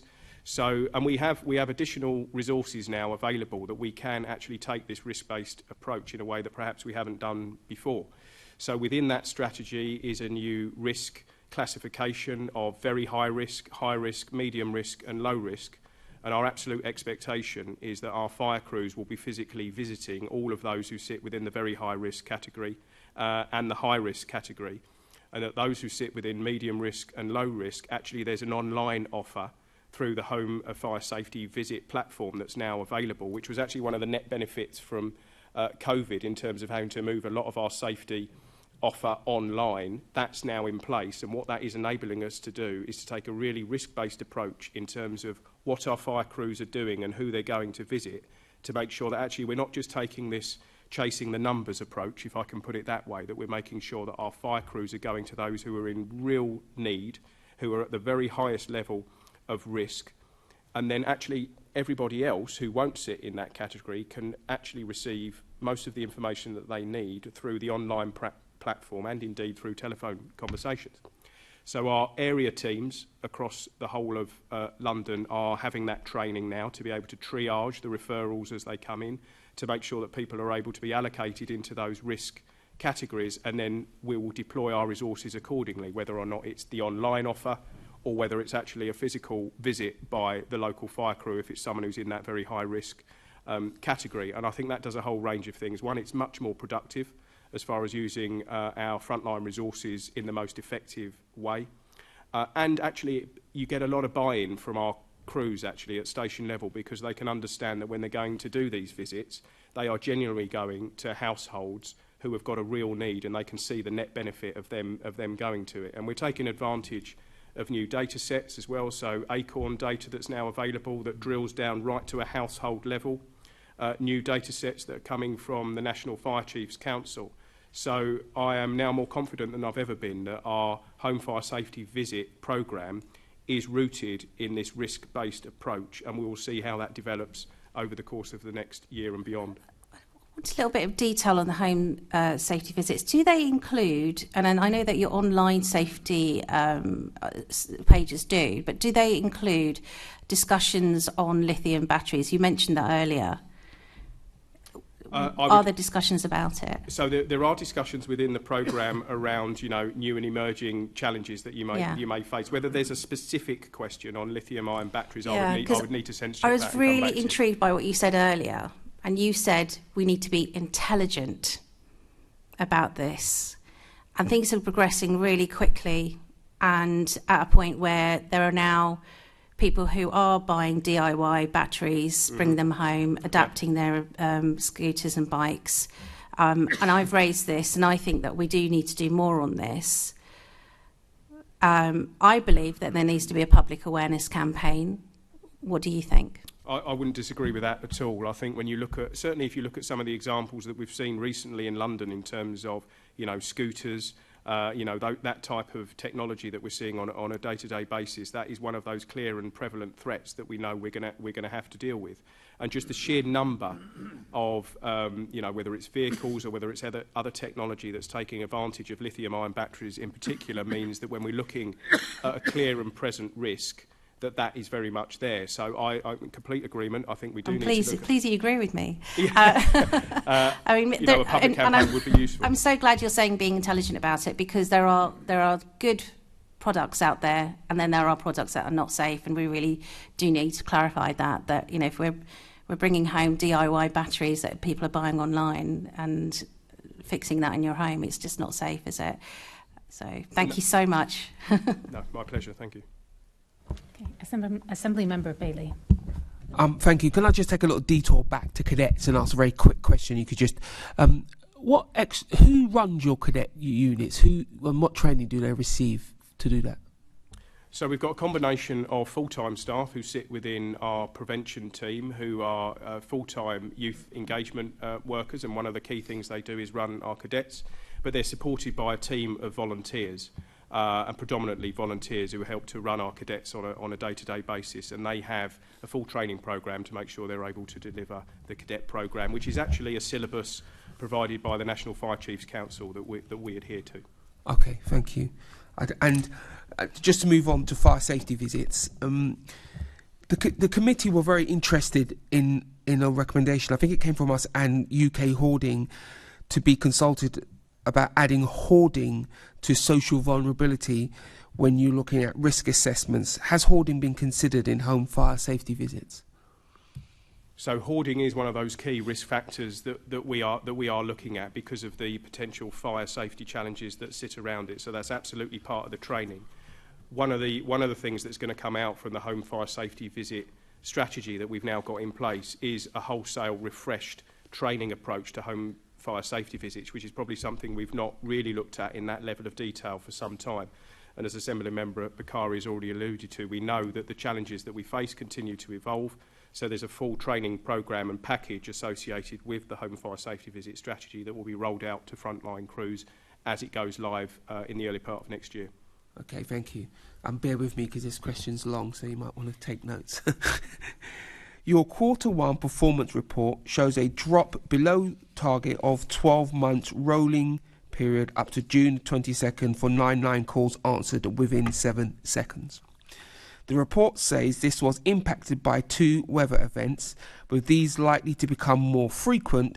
Do you consider meeting this target may continue to be problematic? So I think it's one of these performance measures that we need to keep a very close eye on in terms of the time taken for our control officers to answer a 999 call, which is a performance measure that people will obviously be very concerned about and want to know that their 999 calls are being answered as quickly as possible. What it is, though, it's part of an overarching performance measure framework that we adhere to. So there are other elements to it as well as the 7-second key performance measure that's in there. So it's also about the time it takes from when a control officer receives the call to mobilise our resources, which are continuing to be on target, which is good. I think there is a question around when we see more and more of these spate events, as they've referred to, so things like Storm Eunice, some of what we saw over the summer, that can start to skew that performance measure because obviously during those periods of spate conditions, control officers won't be able to answer the phone as quickly as they would be able to during times of relative stability. So I think at the moment it's probably too early to tell whether or not this is an ongoing trend and something that we're going to need to really drill into. And there have been particular challenges over the course of this year that we saw earlier on in February with Storm Eunice, that what we've seen over the course of the summer that has had an impact on that key performance metric. But what we also need to do is see that in the context of some of the other performance metrics that we've got that continue to perform well. So appliance arrival times, the speed in which we're mobilising our resources. So it's part of the picture. It's probably too early to say whether or not we're seeing this as a continuing and ongoing trend. Okay, thank you for that. You just brought up fire plant arrival times. Take notes, this is another long question. You've also reported that arrival times for fire appliances has fallen since traffic levels have returned to pre-COVID-19 pandemic levels. What measures do you think the Mayor should take to ease the passage of emergency vehicles, especially at peak times? Well, I think what we have seen in terms of our performance around appliance arrival times in particular is real consistency. Now, obviously, during the pandemic, when there was a complete drop in the amount of traffic that was on the road, that probably, again, has skewed those performance measures because it's not really a fair reflection on what we see on a day-to-day basis. So our performance, quite understandably, and we would have been concerned if we didn't see improvement, obviously peaked during the COVID pandemic period. I think in terms of where we are to make sure that our appliances are responding and getting to the scene of operations as quickly as we would expect is something that we continually review. We have a new performance board where we go through in real detail all of our key performance metrics to make sure that we're identifying any trends as they arrive. Our attendance times continue to perform very well. So I think that's something that we need to see continue. There's certainly a lot we need to do at a local level. So if there are new, traffic calming measures coming in, if there is local planning that we need to be aware of, that our local borough commanders are properly plugged into those discussions to make sure that any potential issues that arrive are addressed early. But at the moment, we're not seeing any challenges to our attendance times, and we're confident that as we sit now, we are still able to meet those key performance indicators which people rightly hold us to account for. Thank you. How recent Just Stop All protests affected your plant's response times? Do you know of any situations where they've had a direct impact on your ability to attend an incident? Well, you'll obviously seen there's been some instances that have appeared on social media in terms of where we've seen some of these protesters, blocking roads and potentially causing an issue. What we've not yet seen is that in terms of impacting our key performance measures and making sure that our appliances are getting to the scenes of operations as quickly as we need them to. So we're still seeing good performance in that space. Is it something we need to keep a very close eye on? Absolutely it is. Are we working very closely with colleagues in the Metropolitan Police and the London Ambulance Service to ensure that emergency response vehicles are able to get through some of these barriers and blockades when they arrive? That's absolutely the case. And what we haven't yet seen is that impact on our actual arrival times. But it is something we're going to have to keep a very close eye on. Okay, I suppose there's a potential while they're blocking roads, etc. There's always the potential, but at the moment, what we haven't seen that translate into any drop in our attendance standards, or even any one particular incident. No, we haven't. Yes, there's been incidents that have appeared on social media where you can see an appliance has stopped, but that was only for a momentary period of time and was then able to make its way through. But it is something we're going to have to keep a very close eye on, particularly if these events escalate and develop going forward. So we're in constant dialogue with the Metropolitan Police and our colleagues in the London Ambulance Service to make sure we're well prepared and able to respond when we need it. Thank you, Deputy Commissioner. Chair, back to you. Thank you. Assemblymember Polanski. Thank you. If I can move to fleet and equipment. So looking at that same Q1 report, it states that the forecast underspend on fleet is expected to be £3.2 million due to supply delays. What risk does this pose to the brigade and its ability to keep the fleet operational? So I think what you see in that statistic actually is some of the global pressures that we're currently being subjected to and experiencing. So there's still COVID legacy that we're dealing with as far as supply chains are concerned. Also, the war in Ukraine is causing significant challenges in terms of our ability to move things through the international supply chain route. And we're starting to see some of that come through. So that particular statistic in terms of the underspend as far as our fleet is concerned is a direct result of some of those challenges around supply chains.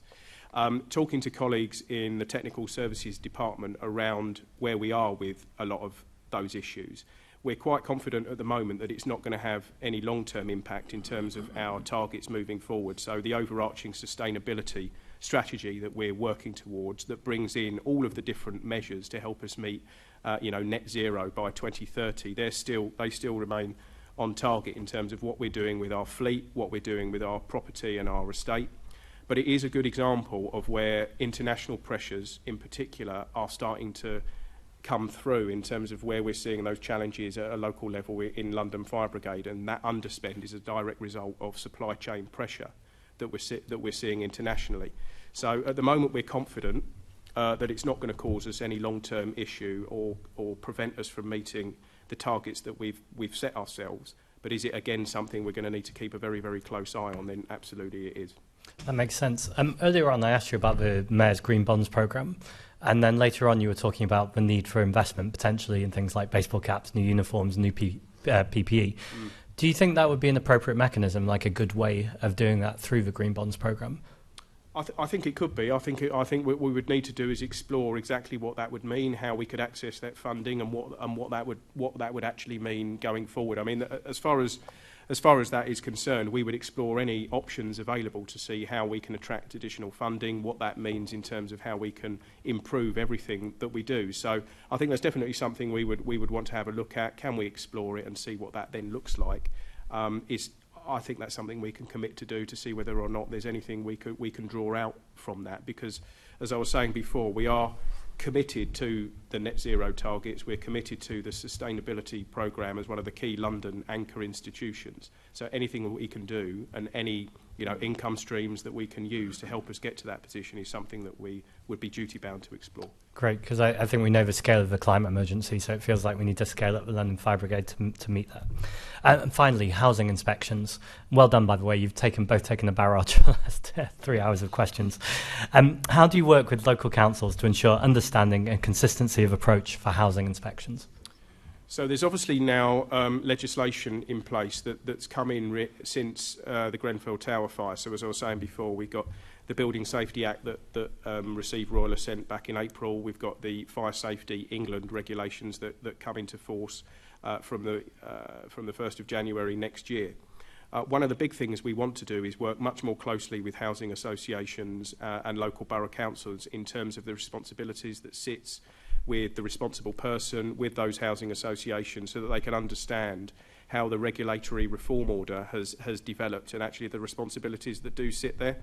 Because when you look at the fire safety regulations that are due to go live at the beginning of next year, a lot of that is actually the government's response to the Grenfell Tower fire, and making sure that everyone is fully aware of the responsibilities that do sit on their shoulders to make sure that our housing stock in particular is as safe as it possibly can be.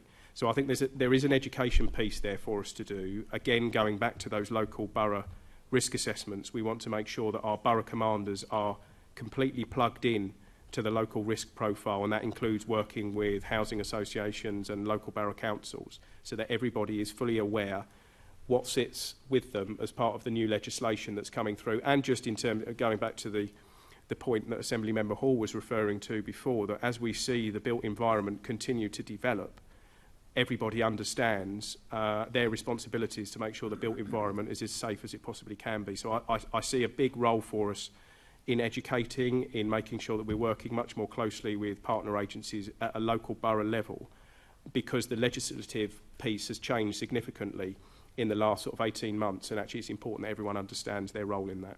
Thank you. And Chair, I said 3 hours. It was, of course, 2, because you're impeccable with timing. I might have corrected you, but thank you for that. I welcome your last point, Jonathan, about working more closely with boroughs. I think is really important. I mean, as a councillor myself, I know how everything from from building inspections, but also planning. There's lots of areas where I think boroughs would benefit from working closer with the LFB, and I'm sure it's mutual. So we're done with our questions. So thank you. We just have a few quick items of business. You're very welcome to stay. You're also welcome to go if you've had enough of sitting for 2 hours. So thank you to our guests for all your contributions today. Can we note the report and today's discussions? And can we also delegate authority to me as chair in consultation with party group lead members to agree any output from the discussion? And can the committee note its work programme? The date of the next meeting of the committee is the 29th of November 2022 at 10 a.m. in the chamber at City Hall. I have no urgent business, therefore I declare this meeting to be closed.